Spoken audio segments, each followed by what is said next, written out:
नमस्कार दोस्तों।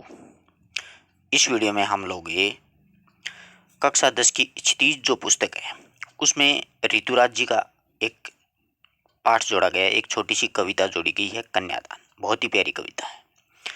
तो देखिए, ऋतुराज जी का जन्म है वो 1940 में भरतपुर में हुआ था। ये भरतपुर है राजस्थान में, ध्यान रखना। इसलिए आरपीएससी की दृष्टि से प्रश्न जो है महत्वपूर्ण बनता है कि निम्न में से कौन सा कवि राजस्थान से है। ऐसे प्रश्न पूछे जा सकते हैं। एक बार पूछा भी गया है ये, जबकि ये डिलीट हुआ था, आउट ऑफ सिलेबस था। अब वर्तमान में ये सिलेबस में जोड़ा गया है। राजस्थान विश्वविद्यालय जयपुर से इन्होंने अंग्रेजी में एमए किया। अंग्रेजी साहित्य के हैं ये। 40 वर्षों तक अंग्रेजी साहित्य के अध्यापन करने के बाद में सेवानिवृत्त यानी रिटायरमेंट होने के बाद ये जयपुर में रहते हैं। अब तक उनके 8 काव्य संग्रह प्रकाशित हो चुके हैं। अच्छा कथन है। द्वितीय श्रेणी में पूछा जा सकता है कि ऋतुराज जी के अब तक कितने काव्य संग्रह प्रकाशित हो चुके हैं, तो 8। इनके प्रसिद्ध काव्य संग्रह एक मरण धर्मा और अन्य, पुल पर पानी, सूरत नीरत, लीला मुखारविंद, ये इनके प्रसिद्ध काव्य संग्रह हैं। इनके अलावा इनको है जैसे सोमदत्त है, परिमल सम्मान है, मीरा पुरस्कार है, पहल सम्मान है और बिहारी पुरस्कार है। ये अनेक पुरस्कार इनको मिल चुके हैं। मुख्य धारा से हट करके इन्होंने अलग ही समाज के हाशिए के लोगों की चिंताओं को ऋतुराज जी ने अपने लेखन का मुख्य विषय बनाया है। यानी मुख्य धारा से अलग समाज के हाशिए के जो लोग हैं उनको अपने काव्य का मुख्य विषय बनाया। इनकी कविताओं में दैनिक जीवन के अनुभव का यथार्थ भी है और वे अपने आसपास रोजमर्रा यानी दैनिक जीवन में जो घटित होने वाली घटनाएं हैं उनको सामाजिक शोषण और विडंबना पर निगाह डालते हैं। यही कारण है कि उनकी भाषा अपने परिवेश और लोक जीवन से जुड़ी हुई है। ये कविता का परिचय है। अब कविता किसके बारे में लिखी है, कन्यादान, उसके बारे में पढ़ते हैं। इनकी प्रसिद्ध कविता है कन्यादान। इसमें क्या है कि माँ बेटी को स्त्री के परंपरागत जो आदर्श होते हैं ना, उस रूप में हट करके एक सीख दे रही है अपनी बेटी को शादी के समय।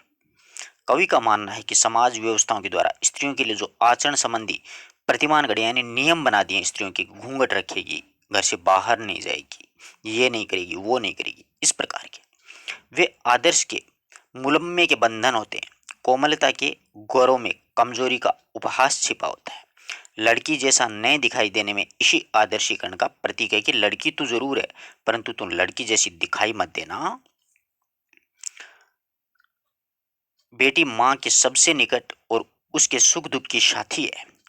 यह बात बिल्कुल सही है। माँ और बेटी होती हैं वही एक दूसरे की सखी होती हैं। बेटी अपनी माँ को ही अपनी पर्सनली बात होती है वो शेयर करती हैं, अपने पिता को कभी नहीं करती। इसी कारण माँ होती है वो बेटी को अपनी अंतिम पूंजी मानती है, अंतिम पूंजी होती है वो उसकी।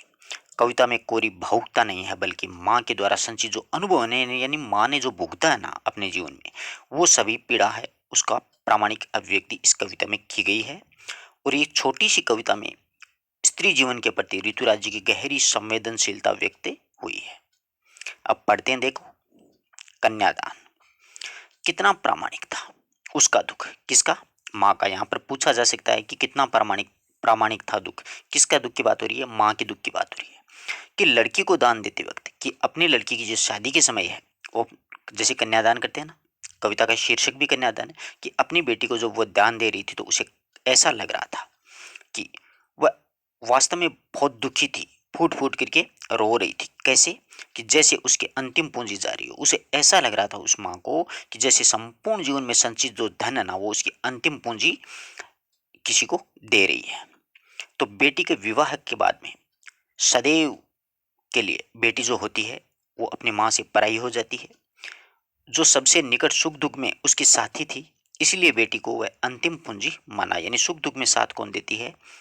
बेटी ही साथ देती है माँ को, इसलिए वो अपनी अंतिम पूंजी मानती है। कि कितना प्रामाणिक था उसका दुख कि शादी के समय, विवाह के समय जब बेटी पराई हो रही थी तो माँ का वो जो दुख था ना वो बिल्कुल वास्तविक था, प्रामाणिक था। बिल्कुल अपने मन से वो दुखी थी माँ अपनी बेटी के लिए। लड़की को दान देते वक्त, लड़की की शादी के समय यानी विवाह के समय, लड़की अभी सयानी नहीं थी। आगे क्या है कि लड़की अभी सयानी यानी समझदार नहीं थी, अभी इतनी भोली और सरल थी। यानी अभी तक वो बिल्कुल भोली सी और साधारण स्वभाव की लड़की थी। उसे सुख का तो आभास था, यानी जो लड़की थी उसको सुख का आभास तो था, परंतु लेकिन दुख बांचना नहीं आता था, परंतु दुखों को समझना नहीं आता था उसको, वो दुख सहन नहीं कर सकती थी।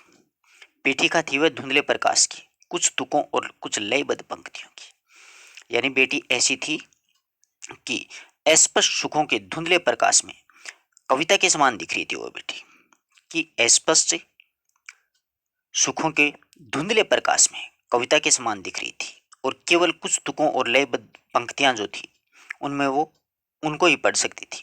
कहने का भाव है कि लड़की को अभी केवल जीवन के सुखों का ही आभास था, बल्कि वह कम समझदार होने से भविष्य के सुख और दुख के बारे में बहुत ही कम जानती थी।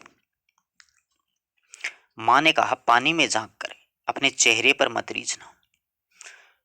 माँ अपनी बेटी को शिक्षा दे रही है और कहती है कि बेटा, पानी में झांक करके अपने सुंदर चेहरे को देख करके ज्यादा मत खुश हो जाना कि मैं बहुत सुंदर हूं, इस पे कभी मत रीझना। आग रोटियां सेकने के लिए होती है, जलने के लिए नहीं होती है।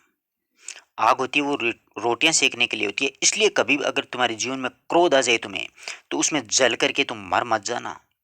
ये आग जो होती है ना, ये रोटियां सेकने के लिए होती है, जलने के लिए नहीं होती है। इसलिए तुम्हारे मन में कभी जीवन जीवन में क्रोध रूपी अग्नि आ जाए, यानी भयंकर क्रोधित हो जाओ तुम, तो उसमें जल करके कभी मर मत जाना। ये जो वस्त्र और आभूषण है ना, ये शाब्दिक भ्रमों की तरह है, बंधन है ये स्त्री के। और ये जो वस्त्र और आभूषण है, वो स्त्री जीवन की एक तरह से बंधन है। वस्त्र और आभूषणों का बहाना बनाकर स्त्री को जेल में कैदी की तरह रखा जाता है। ये बंधन है, इस भ्रमों में मत पड़ना। माँ ने कहा, लड़की हो ना, पर लड़की जैसी कभी दिखाई मत देना बेटा। माँ ने कहा कि लड़की जरूर हो ना, परंतु लड़की जैसी मतलब एक स्त्री जैसी अबला मत बन जाना। कहने का भाव है कि जहां तक तेरे जीवन में दुख आए, एक सीमा तक उस दुख को सहन जरूर करना, परंतु उसके आगे अपने स्वाभिमान को मार करके कभी भी अबला का जीवन मत जीना अपने जीवन में कभी भी। अगर ऐसा मौका आ जाए कि भयंकर दुख आ जाए जीवन में, तो दुखों को सहन करने की एक सीमा तक उसको सहन जरूर करना बेटा जी, लेकिन उसके आगे ना अपने स्वाभिमान को मार करके और अबला बन करके तुम मत रहना। ये एक छोटी सी कविता है। यहाँ पर छोटे छोटे प्रश्न भी बन सकते हैं कि स्त्री के बंधन किसे बताया है, आभूषण और वस्त्रों को स्त्री के बंधन बताया है, अग्नि किस प्रकार की अग्नि, क्रोध रूपी अग्नि, किसमें झांक करके अपने चेहरे पर मत रीझना, पानी में झांक करके अपने चेहरे पर मत रीझना। इस प्रकार छोटे छोटे प्रश्न बन सकते हैं। लड़की अभी सयानी थी, उसे सुख का तो आभास था, परंतु क्या नहीं बांचना आता था, दुख नहीं बांचना आता था। ऐसे छोटे छोटे प्रश्न। अपनी अंतिम पूंजी किसे कहा है, यहाँ पर बेटी को कहा है, किसने कहा है, माँ ने। यहाँ पर ये प्रामाणिक दुख किसका है, माँ का है। इस प्रकार छोटे छोटे प्रश्न हैं वो इसमें से बन सकते हैं। ये जो कन्यादान कविता है, इसमें कवि ने अपने पारंपरिक तरीके से हट करके और एक माँ के द्वारा अपनी बेटी को शिक्षा दे रही है। कविता में क्या होता है कि बेटी को माँ की अंतिम पूंजी कहा गया है, बेटी है वो माँ की अंतिम पूंजी है, क्योंकि हर सुख दुख में बेटी होती है वो माँ की साथी होती है। एक माँ अपनी बेटी की सारी बातें समझती है, सारी बातें एक बेटी अपनी माँ से ही शेयर करती है। लड़की होना पर लड़की जैसी दिखाई मत देना, मतलब यहाँ पर विरोधाभास अलंकार का प्रयोग हो रहा है।